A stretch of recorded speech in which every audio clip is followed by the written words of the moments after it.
हस्तारिक्षो अरिष्टनेमिः स्वस्ति नो बृहस्पतिर्दधातु बृहदसभामरुतः वृष्णिमातरः सुभञ्जावानो विदधे पूजकमाया अग्निजिह्वा मानवः सूरचक्षसोऽभिषवेनो देवा अवसागमन्निह भद्रं कर्णेभिः श्रीनुयामदेवां भद्रं पश्येमाक्षभिर्जजतराः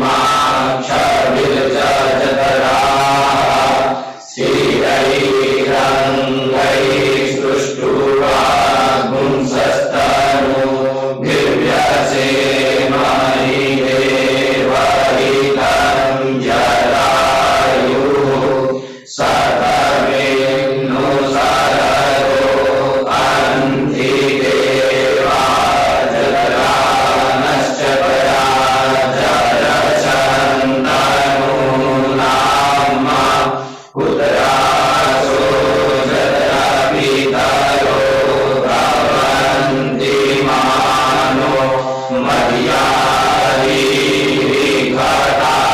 मर्यादिविघटायुर्गन्धो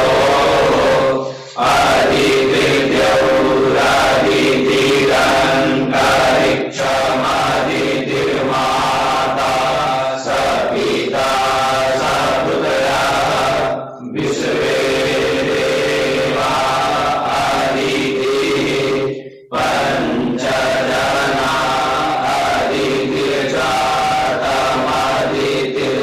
अदितिर्जातमदितिर्जनितवम्मा द्यौः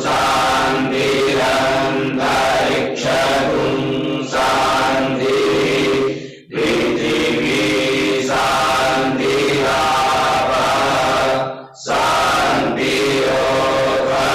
शान्तिरोधरयः शान्तिः वनस्पतयः शान्त्वा गणपतिगुं हवामहे प्रियाणान्त्वा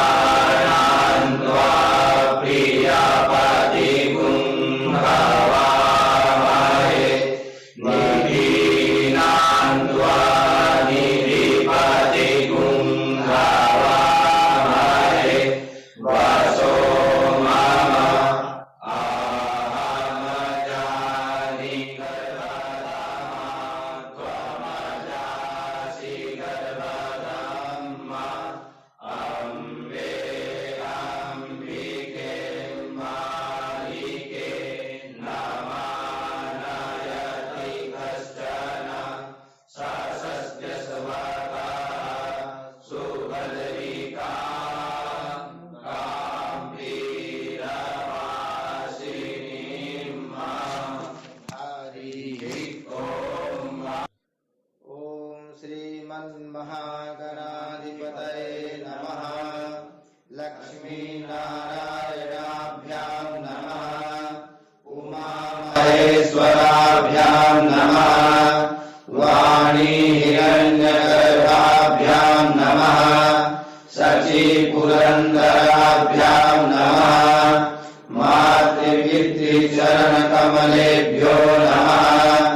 इष्टदेवताभ्यो नमः। कुलदेवताभ्यो नमः। ग्रामदेवताभ्यो नमः। वास्तुदेवताभ्यो नमः। स्थानदेवताभ्यो नमः। सर्वेभ्यो देवेभ्यो नमः। सर्वेभ्यो ब्राह्मणेभ्यो नमः। सिद्धिबुद्धिसहिताय श्रीमन्महागणाधिपतये नमः।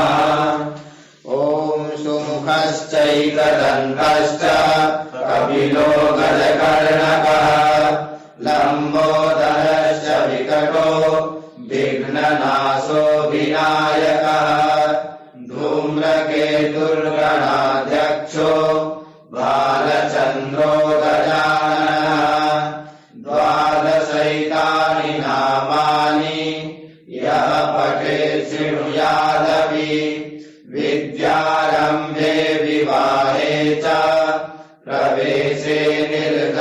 तथा संग्रामे संकटे चैव विघ्नस्तस्य न जायते। शुक्लांबरधरं देवं शशिवर्णं चतुर्भुजं प्रसन्नवदनं ध्यायेत् सर्वविघ्नोपशान्तये। अभीप्सितार्थसिद्ध्यर्थं पूजितो यः सुरासुरैः सर्वविघ्नहरस्तस्मै गणाधिपतये नमः। सर्वमङ्गलमाङ्गल्ये शिवे सर्वार्थसाधिके शरण्ये त्र्यम्बके गौरी नारायणि नमोस्तुते। सर्वदा सर्वकार्येषु नास्ति तेषाममङ्गलम्। येषां हृदयस्थो भगवान् मङ्गलायतनं हरिः तदेव लग्नं सुदिनां तदेव ताराबलं चन्द्रबलं तदेव विद्याबलं दैवबलं तदेव लक्ष्मीपदे ते त्रियुगं स्मरामि। लाभस्तेषां जयस्तेषां कुतस्तेषां पराजयः। येषामिन्दीवरश्यामो हृदयस्थो जनार्दनः। यत्र योगेश्वरः कृष्णो यत्र पार्थो धनुर्धरः। यत्र श्रीविजयो भूतिर्ध्रुवा नीतिर्मतिर्मम। अनन्या चिन्तयन्तो मां ये जनाः पर्युपासते तेषां नित्याभियुक्तानां योगक्षेमं वहाम्यहम्। श्रीले सकलकल्याणं भाजनं यत्र जायते पुरुषं तमजं नित्यं व्रजामि शरणं हरिम्। सर्वेष्वारम्भकार्येषु त्रयस्त्रिभुवनेश्वराः देवादिसन्तु न सिद्धिं ब्रह्मेशान जनार्दनाः। विश्वेशं माधवं तुण्डिं दण्डपाणिं च भैरवम् वन्दे काशीं गुहां गङ्गां भवानी मणिकर्णिकाम्।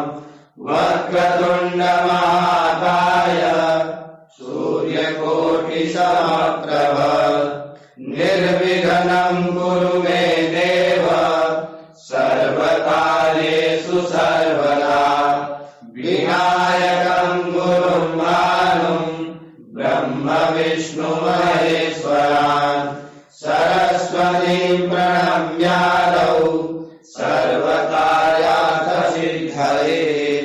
श्रीमन्महागणाधिपतये नमः।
ओम जय कमला माता मैया जय कमला माता सर्वानंद माँ